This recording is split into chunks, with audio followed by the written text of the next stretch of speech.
Hey, everybody, welcome to the Michael Steele podcast. Well, if you know Roland Martin, you know what's about to happen. If you don't know Roland Martin, then buckle up and settle in because we're about to have some fun. My guest today is the one and only Roland Martin, the host and managing editor of Roland Martin Unfiltered, the first daily online show in history focused on news and analysis of politics, entertainment, sports, and culture from an African-American perspective, and the founder of Black Star Network.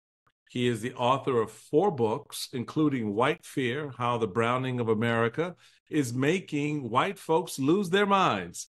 He is a 4-time NAACP Image Award winner, including named Best Host for the last 2 years, and has spent 6 years as a contributor for CNN. He is my guest today on the Michael Steele podcast. Stay tuned. We'll be into it right after this.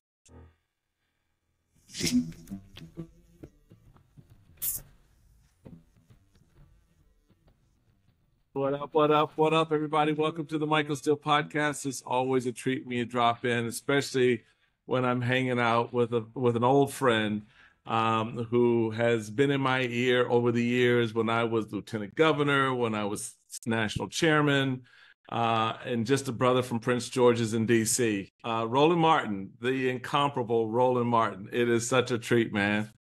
Glad to be here. We finally make it happen. Make it happen. Yeah, absolutely. Let's get it. And the only thing I want in return is a chance to come on Unfiltered, because I have not, since you launched Unfiltered, been on Unfiltered, so I can be unfiltered. And you know, for me, I do Unfiltered anyway.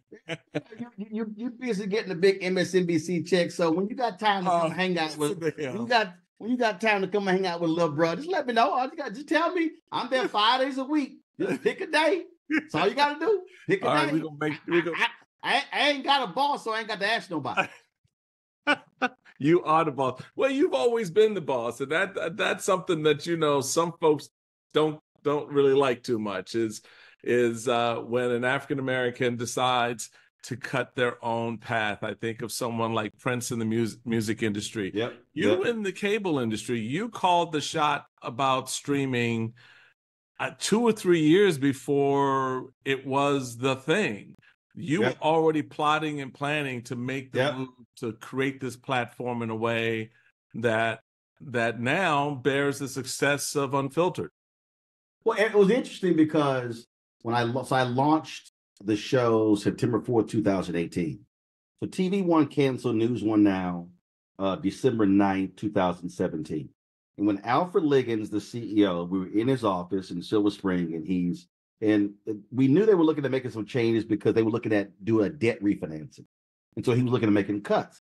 And so the talk was taking the show from a daily to a weekly. So even the senior vice president, D'Angela Proctor, she was shocked because she thought it was going to go from a weekly to a daily to a week, not get canceled out completely. So we're sitting in his office. He's sitting across from me. I'm on the couch. He's in the chair. She's sitting to my right. And he says, "Hey, I'm ending the show." The natural reaction for people who think, like, you know, your stomach would sink, you would be, right. Dude, that was literally nothing. As he is talking, like literally, as he is talking, explaining to me why he's canceling the show, they're going to be refinancing debt, doesn't want the interest to be this. Dude, I'm literally planning. Yeah. While he's talking, we go down to her office and she's like, I'm shocked. She goes, "Are you?" I said, "Oh, I'm fine." I said, "I'm planning." And I remember Jay Feldman, who was my longtime EP at TV One, he said, "Man, you should launch a podcast." I said, "Jay, I don't want to do a podcast." Because what he didn't realize was, and I told him, I said, "Well, I'd already done that." A lot of people don't realize when I ran Chicago Defender, I launched the first Black news outlet podcast, audio podcast in 2005. Wow. I launched the video podcast in 2006. I was at a fellowship at Cal Berkeley, a media fellowship, right. And I'm in that fellowship, and I go, I'm creating that as soon as we get back. And I got back and I launched it. And so I'd already done it. So I was a decade ahead of everybody else. So it was something and then I did launch one. I was bored. And the guys who were running were like, and it was so funny too. I never forget, Michael, because they were like, but you got to do from a studio. I mean, you did one from the car. I said, see, right here, y'all have no idea what the hell y'all talking about. I did. I said, y'all are trying to produce radio that's now podcasting. Right. I said, but the point of podcasting is you're mobile. You can do it from anywhere. Yeah. And they go, well, it sounded like you were doing it from your car. I said, I was. and they weren't getting it. And I said, you know what, guys?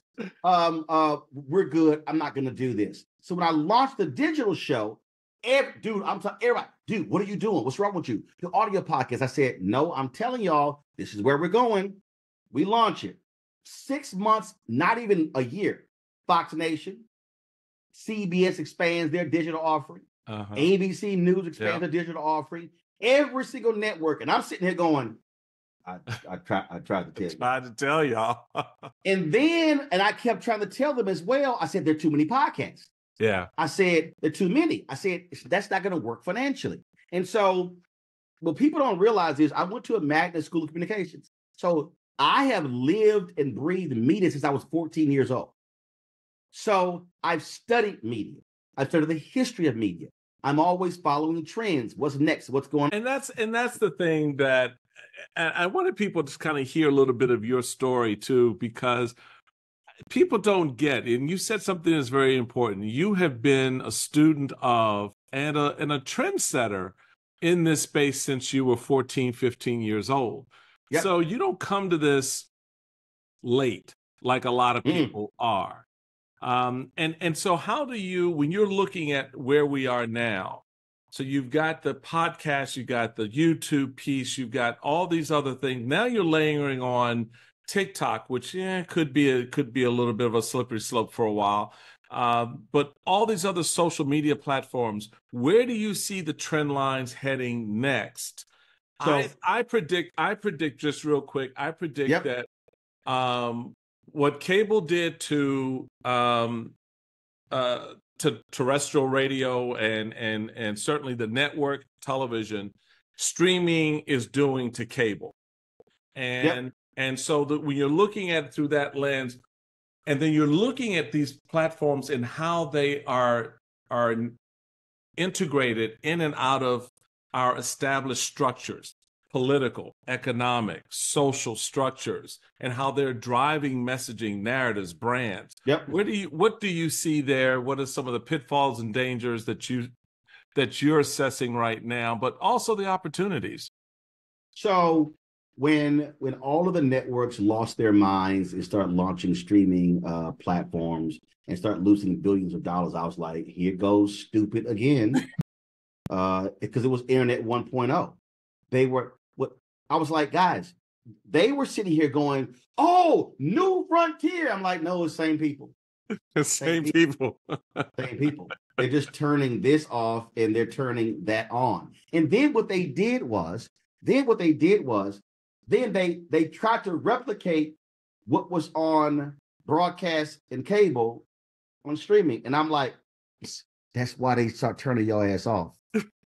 They don't want to see the same thing. They don't want to see it. They don't. I remember when it was hilarious. I remember when you cannot come on MSNBC or CNN via Skype.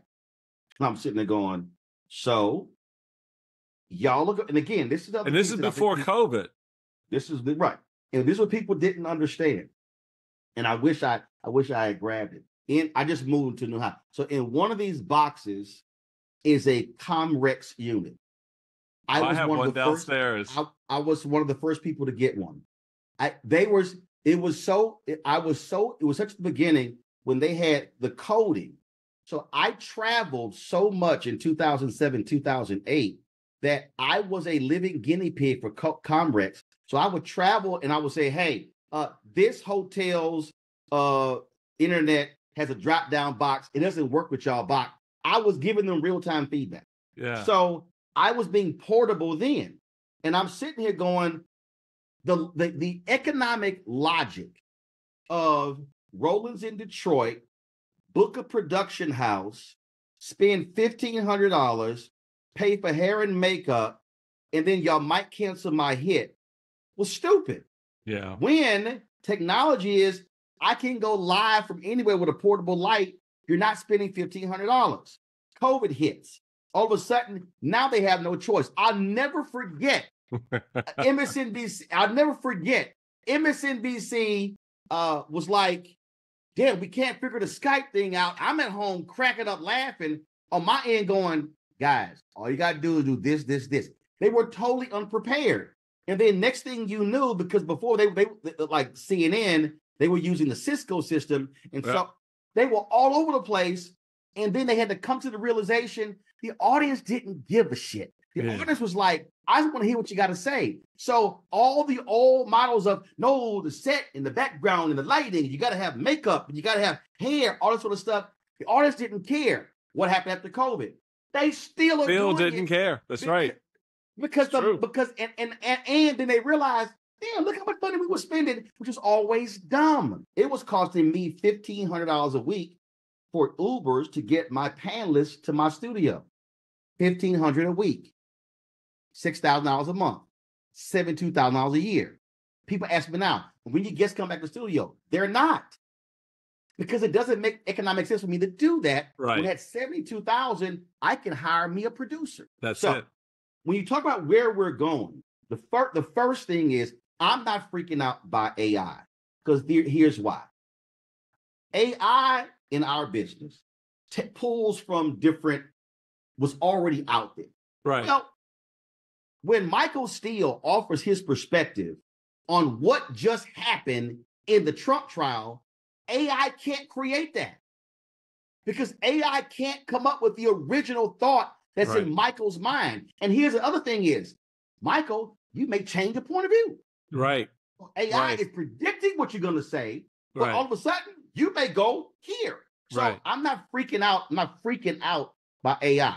But what is about to happen, and this is where the cable news people are not paying any attention. They fought people. They held their digital rights, their linear rights, their broadcasting rights. They control their speeches and their books and all that sort of stuff. Now, sorry, gatekeepers, I don't need you. I got no problem saying, when I left CNN, I was a $283,000 a year contributor. Mm-hmm. I make 3 times that speaking, books, show, because now I'm interfacing directly with sponsors, directly with advertisers. So what you're going to see is you're going to see more talent say, I don't really need it. When you look at artificial intelligence, and when you look at how everything is getting more small and more efficient, it's now going to create again, you are obliterating studios. You are obliterating all of the things that they say we used to do. Yeah. So everything now is going to be so uber portable that it's going to completely change how we do broadcasting and where we do it from. And for guys like you and I, here's the piece. We no longer have to wait for somebody else to say, now you can have a show. Now your opinion matters. Now we can say, if MSNBC decides to next week, hey Mike, we're gonna end this show with in your contributor deal. You go, okay, turn right here. Mm-hmm. So what I'm trying to explain to you know who I'm calling when that happens. Right, but here's the deal though. I'm calling this guy right here. Right, but here's the thing. This is what I was just about to say. You can't wait. Yeah. The mistake that people are making is that they wait till something ends to go, okay, let me focus on here. No, when I was at CNN, I was buying my own equipment. Gotcha. My mindset was, this is me, Inc. I'm not full-time at CNN. I'm not full-time at TV One. I'm not full-time at Tom Joyner. They are clients. I'm a vendor. So I was acquiring my own assets. So if anything happened, I can pivot, and I already have the infrastructure to do the job. So when you mentioned TikTok, the mistake that people are making with the social media platforms, I literally got a phone call with a young lady today. I said, you took all this time, put a great video out on Instagram, and it made you no money. The hell are you doing? I said, you should have put a 30-second clip on your Instagram and drove them to your YouTube channel. I said, because YouTube, out of all the platforms, including Facebook, is the best one for content creators. And so what I tell people, use TikTok for promotional purposes. Use Instagram and Twitter for promotional purposes and drive them to YouTube. And I'm sitting hysterical. There going, but how much money did you make? Right. You made nothing. Right. Instagram made the money. People have got to stop being so excited, because here's the deal. Even on Instagram, I got 715,000 followers. I'm not reaching 715,000 people. At best, I'm reaching 4% of them because Instagram wants to make the money off my 715,000. So people have to learn, this is the most important thing, the business of the business. Yeah. To understand where the future is going. So that's why I read the trades. I read THR, Variety, The Wrap. I read Deadline. I'm reading Multi-Channel. I'm reading all these media publications and I'm reading the media writers for the New York Times and Wall Street Journal. All of this because all of the executives are talking about where we're going. Most of us, though, are just so happy, just yapping, not realizing somebody else is controlling our future destiny and our future allow somebody and absolutely and make money off of you. Folks, you just got a lesson from one of the great digital minds in this space. Incredible entrepreneurial insight for those of you who are kind of thinking about this, trying to figure out. I guarantee you some of the folks who are hearing this now, going back and rethinking, myself included, we calling the brother up and say, okay, so how can I do this again? Because it happens all the time. People call me. A lot of people don't think, they don't see it the way you see it, which is why the vision is so important when you have someone who has the clarity of mind, who is entrepreneurial, who does get how, as you put it, the business of the business.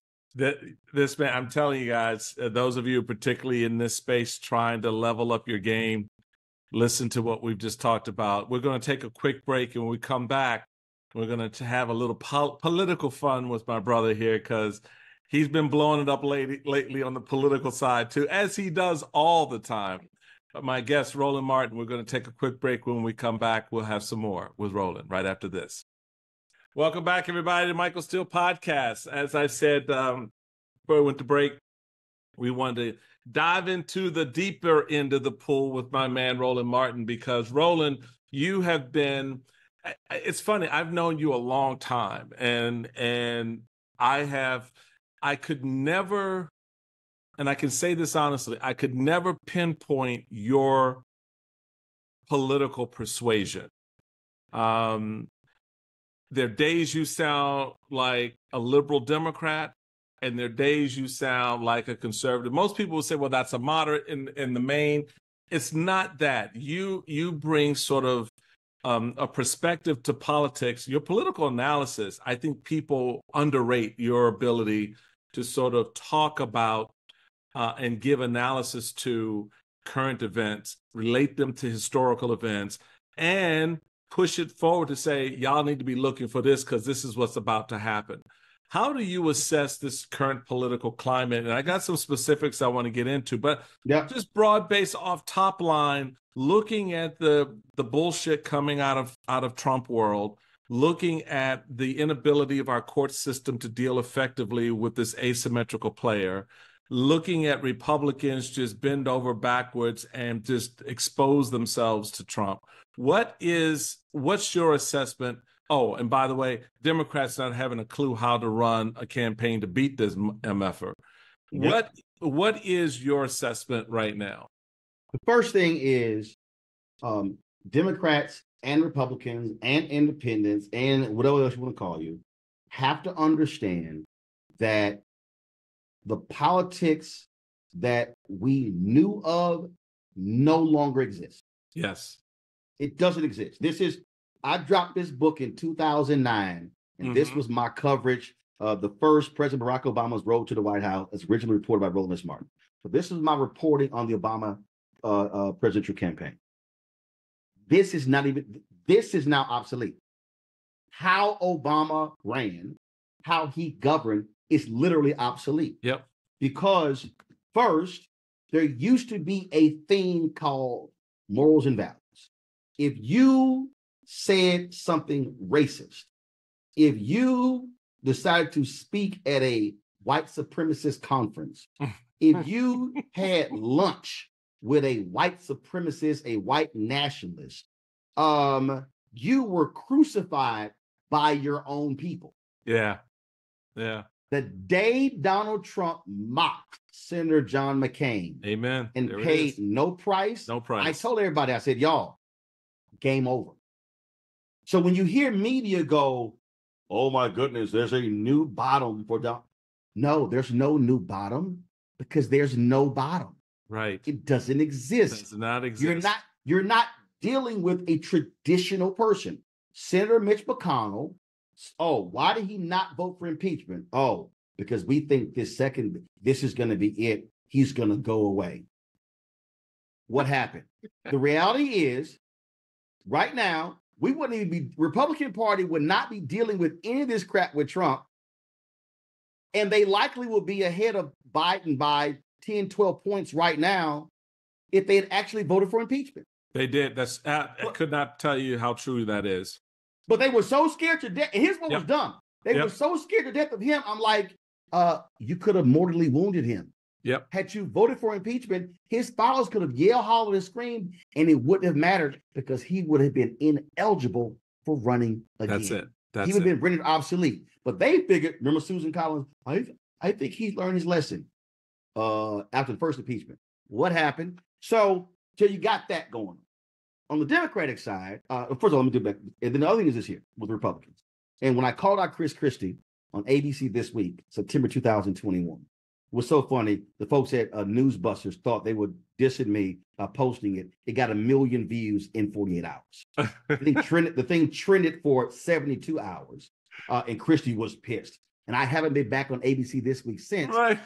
Even though you would think when something explodes, you're like, yo, put that guy back on because he killed it. So, but that's on them. ABC This Week, they got my phone number. They know how to call a brother. That's right. But guess what? Every single time George Stephanopoulos interviews a Sununu or one of these people, it goes back to what I told Chris Christie. You have no morals, no values, no principles or ethics when you put it all aside and say, I'm still going to vote for him. I'm still going to support him. That's it. And I'm like, when Christie was sitting there saying it, I was kind of like, dude, you won't even own up to saying you're never going to vote for him. Look at Bill Barr. Trash the man, call him stupid, ignorant, everything. I'm still going to vote for him. And so we can go on and on. Sununu, same thing, because it's about power. It's not, as I said to Chris Christie, it's not about party. I said it's about party and power. It's not about patriotism. It's not about the country. It's not about any of that. It's sheer power. Now, what they don't understand is what you're unleashing. So guess what? Now, you don't have any blowback. You can be Marjorie Taylor Greene, who sits on a committee hearing and say, we don't like white nationalists, but you stood next to shook Nick Fuente's hand and spoke at his conference. Right. You have Gosar and all these other people who are outside of their minds. So you unleash. What you've done is you have pulled the cap that was suppressing all of that hatred, and you said, hey, we wide open. For it. Yep. And so the followers, we can say what we want, do what we want, because our man is the same way. On the Democratic side, Biden comes in. What the hell did he keep saying? He said the same bullshit Hillary Clinton did when she ran 2016. As, no, I'm not going to criticize Republicans. I'm going to criticize MAGA. Well, it's the same. The numbers, it's the same. I'm like, it's the same. And so Biden kept up, the Republican Party I knew will come back when Trump's gone. No. I'm like, what the hell are you doing? We're having that conversation every day, every day. It's gone. They ran out Boehner. They ran out Ryan. They ran away. So many people like, man, I don't even want to deal with y'all people anymore. And that's who's running the show. Yeah. And so Democrats don't want to have to deal with, and look, Michelle Obama, when she said, when they go low, we go high. No. When they go low, bust their ass lower. That's it. If they hit you in the thigh, hit them in the knees. If they hit you in the shin, hit them in the bottom of their feet. Because the reality is, you cannot placate and toy with evil. You must destroy evil. You must take it out. You say, Doc, cut all the cancer out of my body. You can't be like, we're going to leave a little cancer around, because you know what? It might keep spreading. And that's been the problem. And the thing that I also keep saying, and this is where you look at just economically. I'm looking at people make decisions. And I'm looking at all these broke white folks talking Trump. And I'm like, that man wouldn't even let y'all in his lobby in D.C. No. That man despises y'all. So why don't they get that? Why don't they get that? What is it with that connection? Easy. 2004, Howard Dean said God gave guns. The thing about broke white people in the 21st century is the same way they got them to fight for the Civil War. Interesting. It's about country. It's about duty. It's about honor. So when Trump stands up there, I'm going to make America great again. Oh, we feel better about ourselves. Trump's a tough man. He's fighting for us, not fighting for you.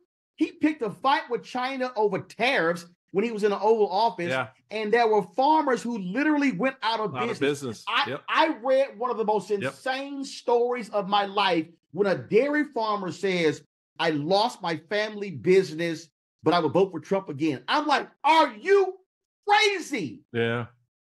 And so what he's done is he's pressing their emotional buttons.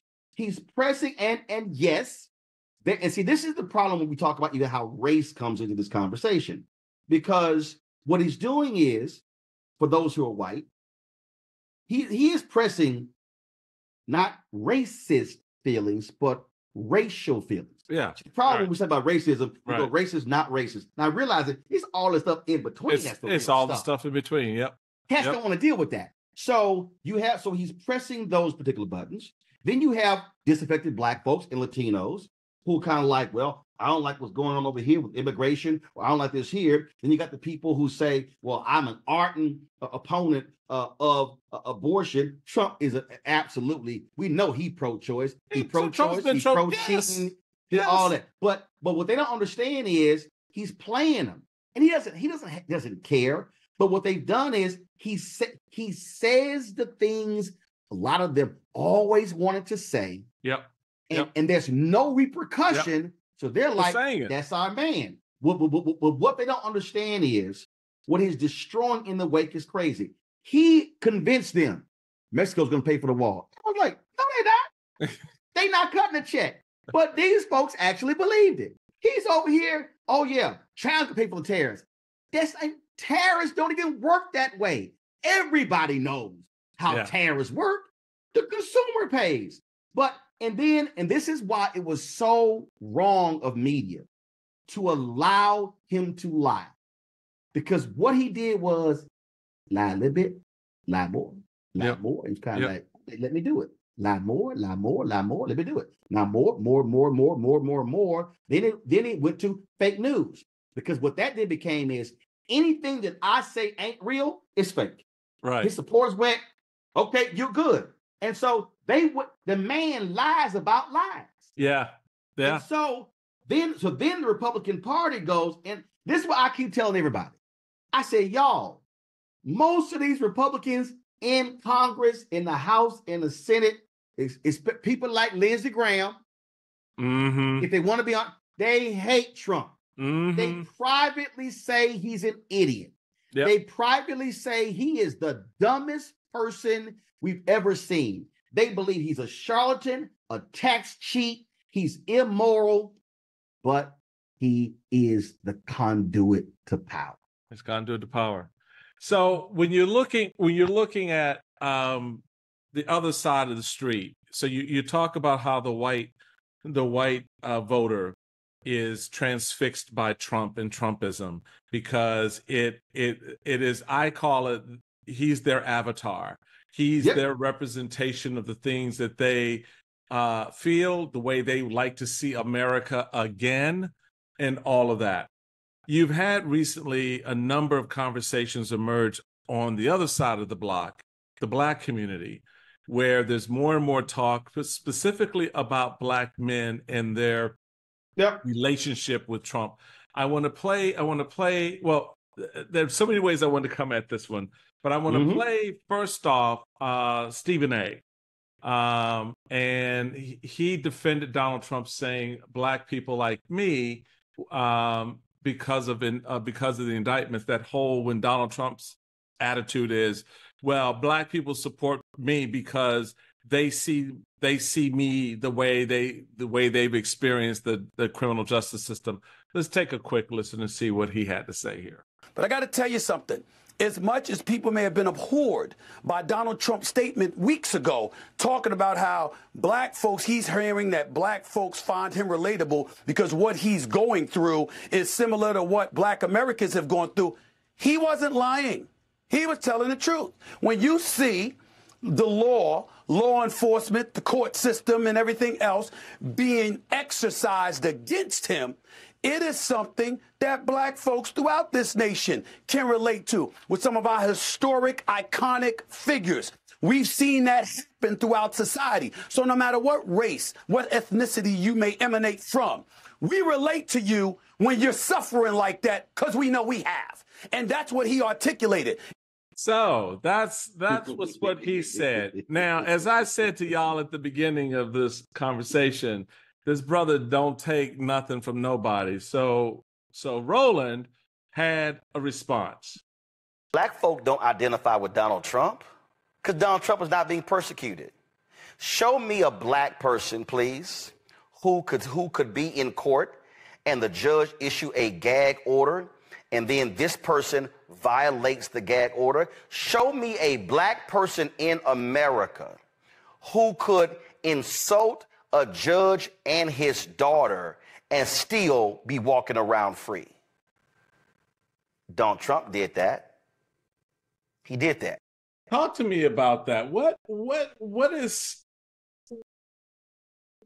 Stephen A. getting at with that? I mean, what, in my view, when I heard that, I was like, Are you clear on understanding what we're talking about here? Donald Trump is not being persecuted, he's being prosecuted for his criminal behavior, but the justice system, as evidenced by the fact that all of these trials got delayed, all of them got delayed, pushed, and three of the four probably won't even happen now until after the election because of that. The gag orders were slow in coming, and you had to force it out of the judge, just to your point, because no one else would have been able to get away with what he's been able to get away with.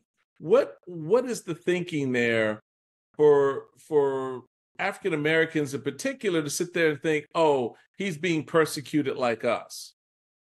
All right, so here's what happened here. Stephen A. took two thoughts, and because they butted back to back, that thing took off like crazy. And then he came back, was like, well, it was taken out of context. No, you can't take something out of context that came out of your mouth.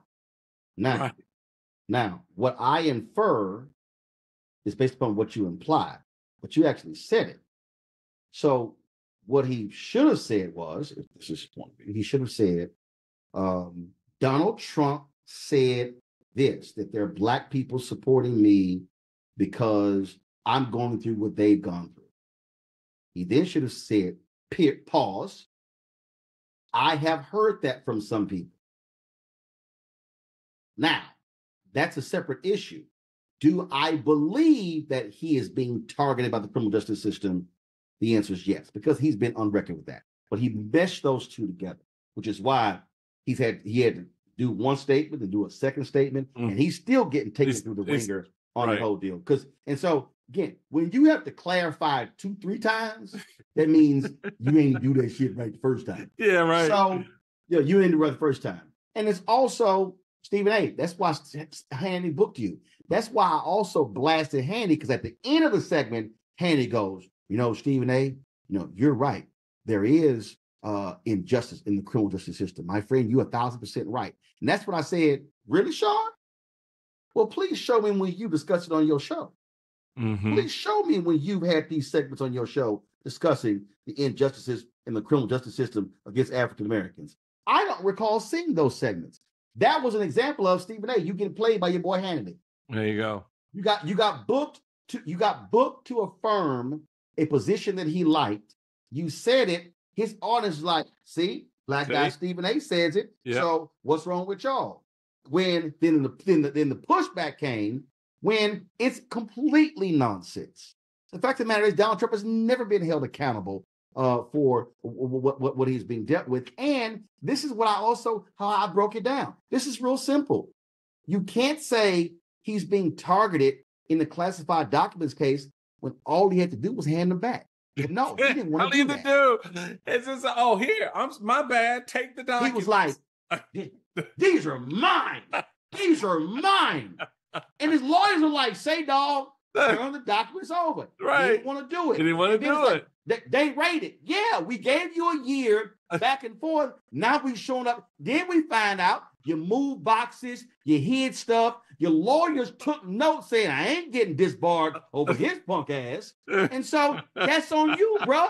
You can't blame everybody else because you moved the documents. And now we know from one of the witnesses, you promised them a pardon for their actions. That's called obstruction. That's why you on trial in that particular case. It's not complicated. You have admitted you paid the porn star. And here's the crazy thing, which why I was like, Stephen A., what are you talking about? Michael Cohen was he was targeted and he pled guilty from the Trump Department of Justice. Yes. For the same thing Trump is on trial for. Right. So you can't say, well, this is unfair to Trump that he's been hit with the payments of Stormy Daniels when Trump's own Department of Justice under Bill Barr prosecuted Michael Cohen, the lawyer, for the same crime. Same crime. That's it. But again, what this is there are people who Trump has convinced this is unfair, this is wrong, I'm being targeted. And when Stephen A. says, well, the Democrats, beat them fair and square, Stephen A., they did. And he lied about that. They lied about that. I'm sorry. That's why he's got charged in Georgia, because he tried to overthrow the election. So it's like, what are you talking about? But this is what we're dealing with. We are dealing with people. And this is because we mentioned the whole deal with black men. And this is the thing that I explained this years ago, because I had a white colleague who said, I don't understand black people in Minister Louis Farrakhan. I said, because here's what you don't get. I said, black men respond to strength. Right. That's it. They always have. When you got a black man who stands up, back straight, erect, and he's willing to challenge folks and call folks out, they may say some crazy stuff, but folks like, yo, I'm with that, bro. Right. Now everybody listening, I ain't saying Farrakhan is Trump. What I'm trying to explain is the psychology. So why is it the Nation of Islam took brothers who came out of prison, who had drug problems or whatever, because they exuded strength? Why did the Fruit of Islam, their security forces, went in and cleaned up public housing complexes? Because folks like, yo, man, don't mess with the fruit. Don't mess with the fruit. Them dudes don't play. That's right. Don't mess with the fruit. So that's all about. So what you have here is, I'm about to blow some people away. In 2000, I remember reading the Associated Press story. It was a Philadelphia barbershop where some brothers were quoted as saying, that dude, George W. Bush, he say what he mean and he mean what he say, and he's strong and he's tough. Mm-hmm. They literally said that. Yep. So people have to understand is that is appealing, and also some Hispanic men and white men. That is a male thing. Yep. What I then follow up to the brothers is, okay, but are you listening to what he's saying? So you are responding to the external, man, he's strong, but do you understand what he's going to do to your behind if he gets the power? That's it. And what Democrats, and this is the failure of Democrats, this is what nobody wants to talk about. That was a 9-point gap between black men and black women in 2012 with Obama Romney. Because I was hearing in the 2012 reelection from brothers, man, Obama ain't done enough for us. Right. 9-point gap. Now, are black men still the second largest voting bloc for Democrats? Yes, but it was 9 points in 2012. And I said then, Michael, hey, Democrats, y'all need to have a specific black male focus, or this thing is going to expand. What happened in 2016? It goes to 13. The problem was a bunch of sisters kept saying, misogyny. You don't want Clinton. Do I believe that there were brothers who did not want to vote for a woman? Yes. I said, but y'all, it was 9 points in 2012, and that was 2 men. It went to 13.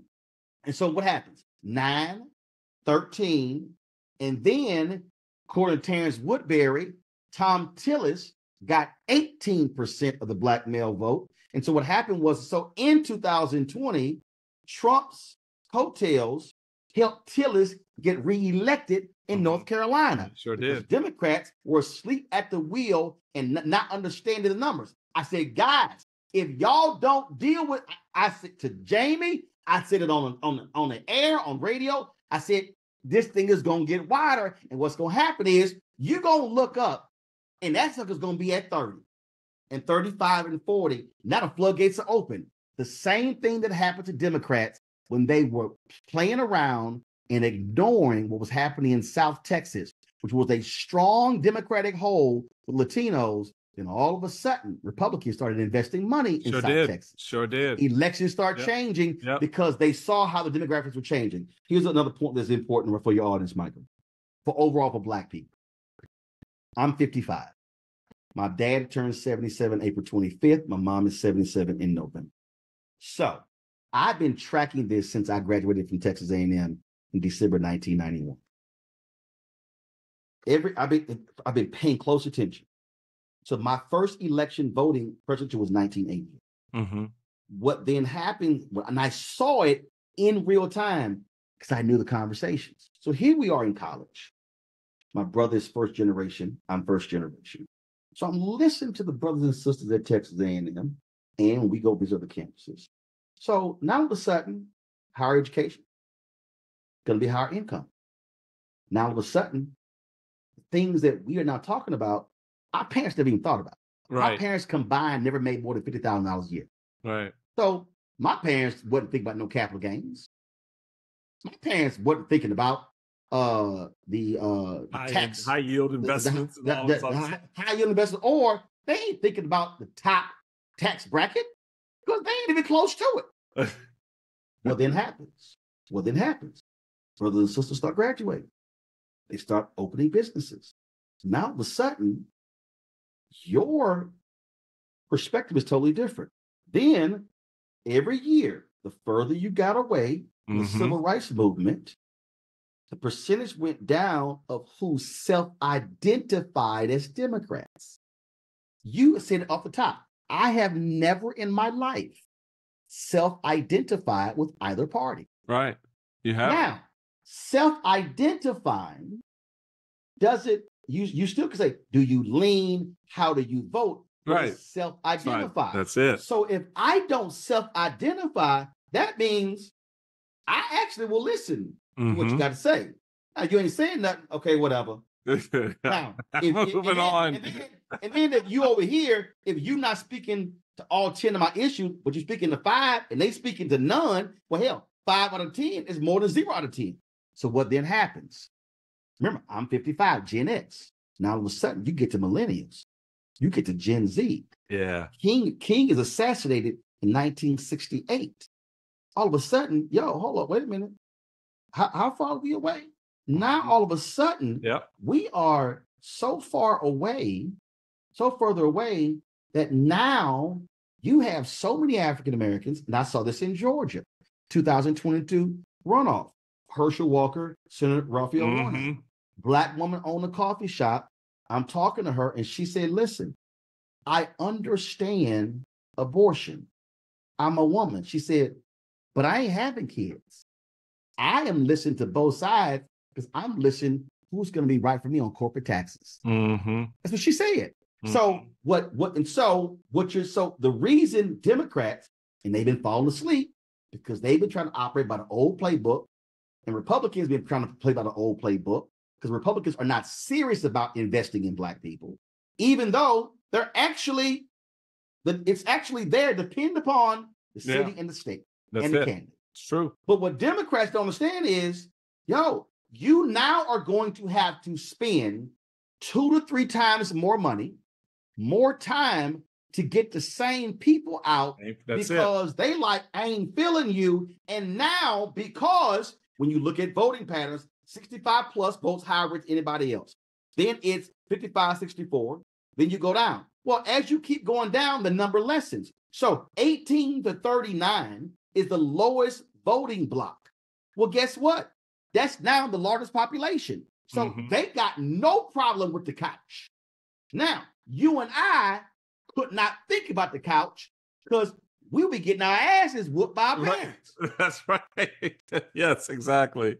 These cats are like, and fewer Americans are going to church. So the old system of going to the Black church, that no longer is a political strategy. It's broken, yeah. So now that's changed. Social media is driving it. All these things, and then fewer numbers. And so now Democrats are now in peril because, let me be clear, and I got no problem saying it, white Democratic strategists control the money, control the message, control the narrative. They historically, just how you were treated, even though you would chair the party, they don't want to listen to Black people. Yep. You have very few Black campaign media strategists. They don't want to listen to Black pollsters, don't want to listen to Black senior campaign executives. Very few Black people have actually run campaigns. And so what then happens is they say, well, we'll take it under advisement. And now they're so hell-bent on the suburban voter and the college educated voter, not realizing that you trying to focus up here when your base, if you can't build from the top down.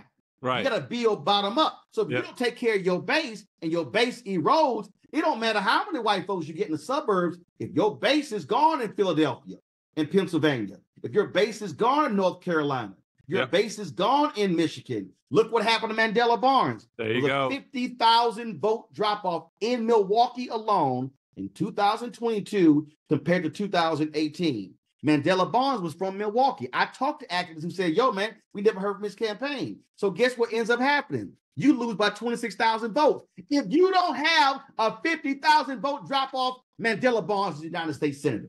Yeah. Yeah. But they're not paying attention. They're not paying attention. And Black people are trying to tell them. And I said the Biden campaign must start running for re-election the day after the inauguration. Folks are like, man, what's wrong with you? I said, I'm telling y'all. I said, you cannot execute an old model in a new paradigm.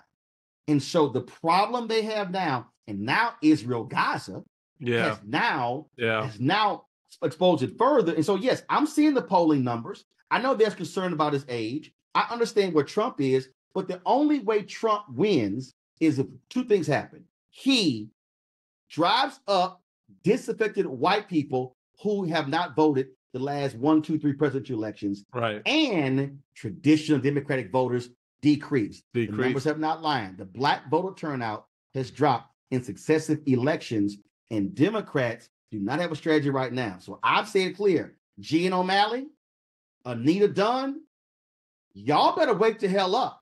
Because I'm telling you, if y'all think your models in 2020 still work in 2024, no, it doesn't. Y'all got another thing coming, because the couch is a real option for a lot of people, and elections are won by the margins now. You don't have multiple states, Michael, where you're winning now by 2, 3, 4, 500,000 votes. Georgia, what, 12,000? Yep. Arizona, Yep. 10,000. Yep. Michigan was 110,000. Wisconsin, remember 2016, Trump won the presidency because of 77,000 votes in Pennsylvania, Michigan, and Wisconsin. That's it. So if you're Democrats, that couch matters. Flip side, if you get up there and you work the hell out of North Carolina, you can actually flip North Carolina. But you can't do what Sherry Beasley did as a Black woman running for the United States Senate, listen to a white strategist run a law and order focused campaign. You turn off Black people. Then you don't campaign with the vice president when she comes to the state, or the president. How the hell you think you're going to win? That's how she lost by 110,000 votes. There you go. So before I let you get out of here, with all of that, you still, and what you're saying, I guess the question becomes, so that couch is a place where people are going to go. It's real, bro. It's real. No, I know it is real. I know it's very real. So does it matter when someone says, I want to be a dictator? Does it matter when you have someone who you know is a bad actor seeking the presidency? What is going to the couch achieves what? Why do you go to the couch in the face of that? Because you hear people say, man, listen, we here there 4 years. I mean, ain't nothing didn't blow up. So I mean, I'll be fine. Not realizing that Project 2025 is real. The people are, but when you mention the dictator, they're not hearing that because they're not listening to MSNBC, CNN, ABC, NBC, CBS, Fox News. They're not. And I said this here, bro, and people don't get it. I said, which is actually one of the reasons why I launched my platform. The retirement of Tom Joyner in December 2019 was huge. Let me say this real clear. Tom Joyner had the dominant urban morning show in the country, nationally syndicated. Yeah. If you, right now, this is no disrespect to any of them, but if you take Steve Harvey, Ricky Smiley, Erica Campbell, Breakfast Club, D.L. Hughley, and combine them, they still will not talk about public policy and elections as much as Tom Joyner did by himself. Yeah, that's true. So now you no longer have that national town square. Breakfast Club does some things, but not like Tom did. My man DL, he's putting the work in, but it's not the same because he's afternoon drive, not morning drive. Right. So that's also critical. So what has to happen, and this is where my platform and the others are critically important, because my YouTube channel is 65% Black men. What you have to have is, and this is what I've said publicly, I've said it privately, I said on the Democratic side, January, they didn't listen, y'all should be launching massive education and enlightenment and listening conversations in multiple cities and towns all across America. I said, you should be doing 8 to 10 a month from January to July. Your convention is in August. I said, then you should be doing 30 every single day, September, in October, in Georgia, in those 7 critical battleground states. What they also are not understanding is the impact it's going to be on down ballot. Yeah, sure is. So the point, what I was trying to get them to understand is, they go, man, we did this. Don't nobody know. Because y'all didn't sit here, y'all didn't market it, you didn't tell nobody, don't nobody know. So now you got to go to the people, and it's in the data. Terrence Woodbury and Cornell Belcher, it's in their different data of the polling. Woodbury says when people say this didn't happen, and then when Woodbury says they did this, people go, damn, really? Their viewpoint changes. So if you don't explain to folks, so that means if you're Georgia, can't be Atlanta. You can't say I'm going to go to hold an event at the gathering spot. No, you got to go to Statesboro. You got to go to Albany. You got to go to Savannah. You got to go to Augusta. You got to actually go to those places and drive, and all of a sudden amplifying and driving the conversation. And now people talk about it. On that point, it's a little bit what you were saying about the social media, driving, having TikTok, etc. Drive to YouTube.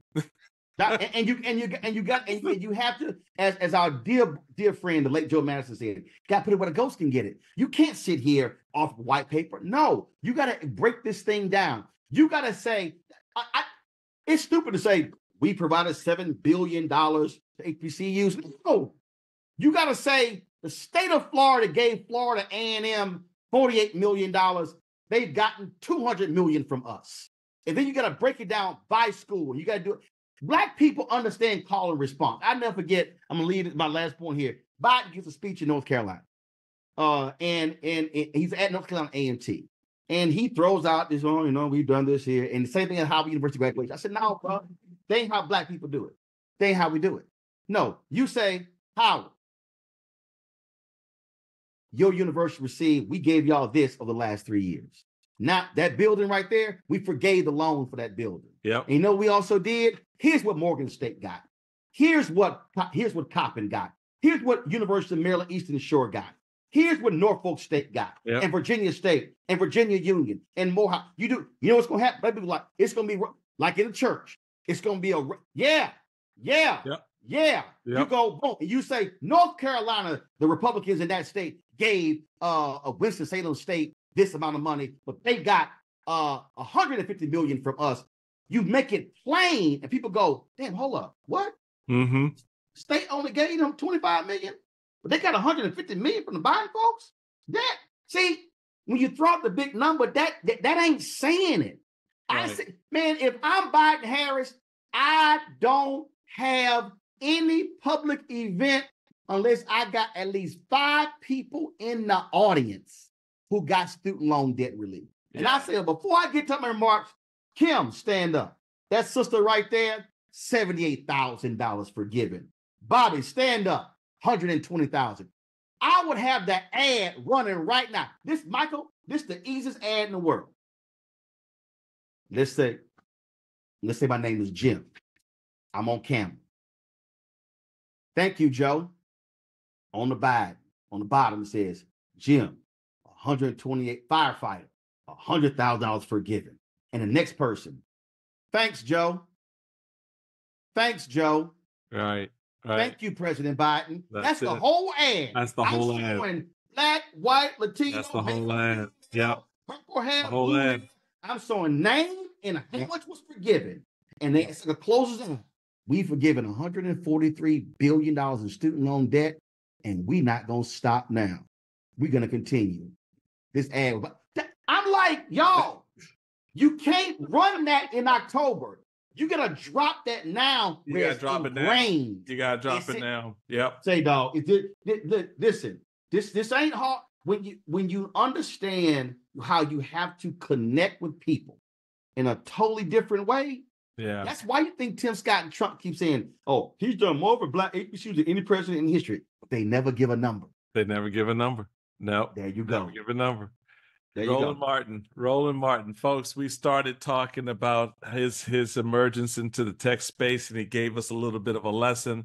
We slipped over into the political space, and he's laid out a strategy that is smart, connective, and important if you want to win. Roland Martin, man, you bring it every time.